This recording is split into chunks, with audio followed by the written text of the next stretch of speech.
గజం కేవలం 23,000 రూపాయలతో 165 గజాల భూమి కేవలం 38 లక్షలు మాత్రమే. కోట్ల విలువైన స్థలాన్ని ఆయన ఇల్లీగల్ గా ఆక్యుపై చేసి బిల్డింగ్లు కడుతూ ఒక ఎంపీగా దాన్ని అనుభవిస్తున్నాడు. ఆయన నేను అనుభవింపనిస్తానా? అలా లేదు ఆయన మీద లేదు, అది చెప్పేస్తా. ఎంవివి సత్యనారాయణ ఆ దిగజారుతాడా ఆ స్థితికి అని అనుకోను. పవన్ కళ్యాణ్ కంటే కేఏ పాల్ 1000 రెట్లు బెటర్ అన్న మనిషి అంటే. కానీ ఎంవివి కూడా నేనంటే భయం ఉండదా? ఎవడు ఆపగలిగాడు? 15,000 గజాలు, 18,000 గజాలు. ఎంత దాని విలువ? 500 కోట్లు. ఎందుకంటే ఇది 5,000 గజాలు, 200 కోట్లు. మా స్థలం మేము కొన్నది, ఇది సెవెన్ హిల్స్ హాస్పిటల్ నుంచి కొన్నది. 93లో నేను కొన్నా. మేము వాళ్ళలాగా వీళ్ళలాగా దోచుకోలేదు. ఎవడు భూమి 1 ఇంచు, లేదా చంద్రబాబు నాయుడు మాకు 1 ఇంచు కొద్ది బినామీ పేరుని అన్నారు. క్యాపిటల్ కట్టినప్పుడు మీరు కూడా కొనుక్కోండి, ఎకరం 1,00,000 2 లక్షలు, అప్పుడు 3 లక్షలు, 10 కోట్లు అవుద్ది అన్నారు. నన్ను 1,000 ఎకరాలు కొనుక్కోమన్నా. టీడీ జనార్దన్ అని ఉండదు కనుక నా హృదయంలో చెప్పేశా.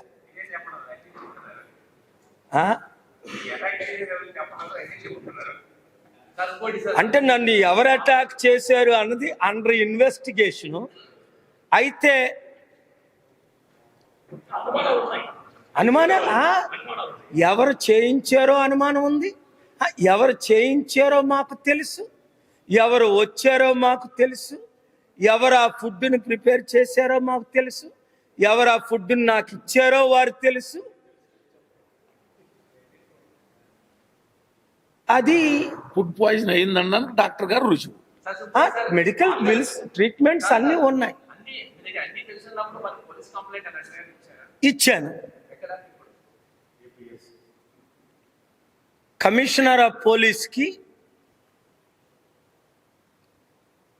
ఎవరు చేయబోతున్నారు అన్నది 24 రాత్రినే ఇచ్చాను నేను కంప్లైంట్. విశాఖపట్నమే, నా మిత్రులకే.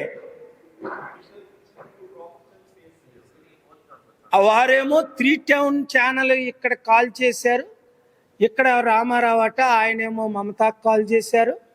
మీకు సెక్యూరిటీ ఏమైనా కావాలా అన్నారు. కావాలని మమత అన్నది. మరి సెక్యూరిటీ మాత్రం జగన్మోహన్ రెడ్డి గారు చెల్లి పార్టీ పెట్టక ముందే సెక్యూరిటీ ఇస్తానన్నారు. మరి నాకెందుకు సెక్యూరిటీ ఇవ్వలేదు? మీరే ఆయన్ని అడగాలి. అందుకనే ఒక పార్టీ పేరు నేను చెప్పట్లేదు. ఏంటంటే ఆ పార్టీ చేశారు అని వీళ్ళు చేయించి వాళ్ళ బెనిఫిట్ తీసుకోవడానికి అవకాశాలు ఉన్నాయి. నా ప్రాణం పోతే మాత్రం ఒకటి గుర్తించుకోండి,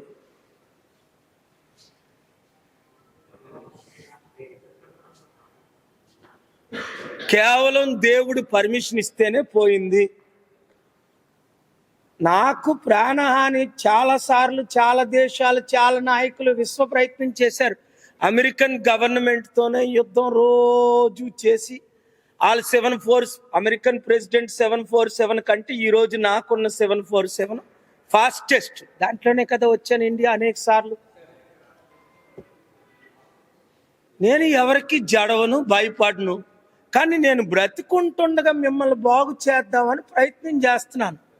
2007 జూన్ 8 నుండి మీరేమో మూర్ఖుల్ని ఎన్నుకుంటున్నారు, దోచుకునే వారి దొంగలను ఎన్నుకుంటున్నారు, గజ దొంగలను ఎన్నుకుంటున్నారు, భూ కబ్జాదారులను ఎన్నుకుంటున్నారు, రౌడీల్ని ఎన్నుకుంటున్నారు, అవినీతి పరులను ఎన్నుకుంటున్నారు.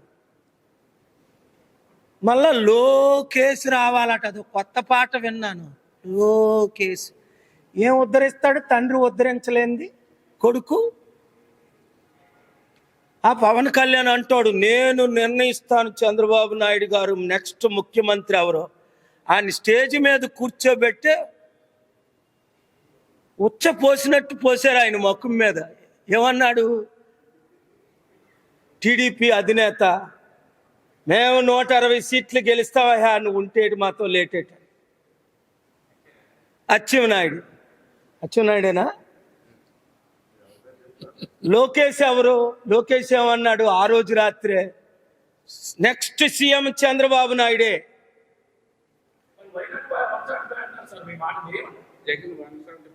అదే ఆ 175 ప్రజాశాంతి పార్టీని గెలిపించండి, జగన్మోహన్ రెడ్డి గారిని చంద్రబాబు నాయుడు గారిని సహా సలహాదారులుగా పెట్టుకుందాం, అడ్మినిస్ట్రేటర్లుగా పెట్టుకుందాం. నేను 12 లక్షల కోట్లు 5 సంవత్సరాల్లో అప్పు తీర్చుతా, సంవత్సరానికి డబల్ ని బడ్జెట్ 2 లక్షల కోట్లు 4 లక్షల కోట్లు చేసి చూపిస్తా. కోరాం, గెలిపించలేదు. అడగండి ప్రజల్ని. గొర్రె కషాయాన్ని నమ్మితే నేనేం చేస్తాను? ఒరే, నేను గొల్లోని, నేను రక్షిస్తాను, నేను మీ ప్రాణాలు కాపాడుతాను, నేను గొర్రెల కాపరిని అంటే శర్మిల పార్టీలో చేరుతారట. అలాంటి పిచ్చి అదే మరి శర్మిల కాంగ్రెసే కదా ఇప్పుడు అయిపోయింది. ఇప్పుడు శర్మిల కాంగ్రెస్ పార్టీయే. పిచ్చి నాయళ్ళు తప్ప, రాష్ట్ర ద్రోహులు తప్ప, దేశ ద్రోహులు తప్ప, రాష్ట్రాన్ని చీల్చి సర్వనాశనం చేసిన కాంగ్రెస్ పార్టీలో బుద్ధున్నోడు ఎవడైనా ఉంటాడా? కొత్తోడు ఎవడైనా చేరుతాడా? చేరినోడు ఎవడైనా గెలుస్తాడా? ఎవడైనా బాగుపడతాడా? అది చూసుకోండి.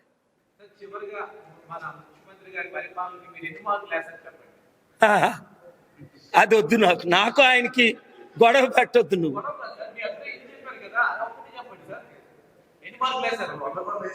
నేను మాట చెప్తున్నాను, ముఖ్యమంత్రి గారు కంప్లీట్ గా ఫెయిల్ అయిపోయారు.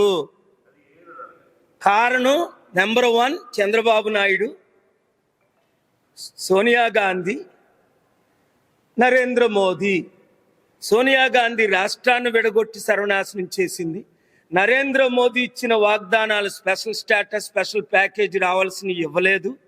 చంద్రబాబు నాయుడు నేను తెస్తా, నేను ఇది, నేను అది, నాకు 40 సంవత్సరాలు, నా అణువు, నా లంబా, నా చౌడ, నా పిలిగేద్దు, ఇవన్నీ చూడండి రా. ఎందుకు ఇవన్నీ? మొన్నటి వరకు నువ్వే కదా ముఖ్యమంత్రి, నా మిత్రుడా, నా శిష్యుడా. చంద్రబాబు నాయుడు 22 సంవత్సరాలు నా ఆశీస్సులు తీసుకున్నావు కదా. నువ్వేం చేసావు రాష్ట్రానికి చెప్పు, లేదా ఒక డిబేట్కి రా. మోడీ ఇవ్వకపోతే ఆయన ఏం చేస్తాడు? మోడీ ఇవ్వకపోతే నేను మోడీని నిలబెడతా, మోడీని పైకి పంపిస్తా, మోడీని ఆట ఆడుకుంటున్నా, అదానితో ఆడుకుంటున్నట్టు. అది కేఏ పాల్ ఎంపీ అయితే పార్లమెంట్ అలా ఉంటుంది.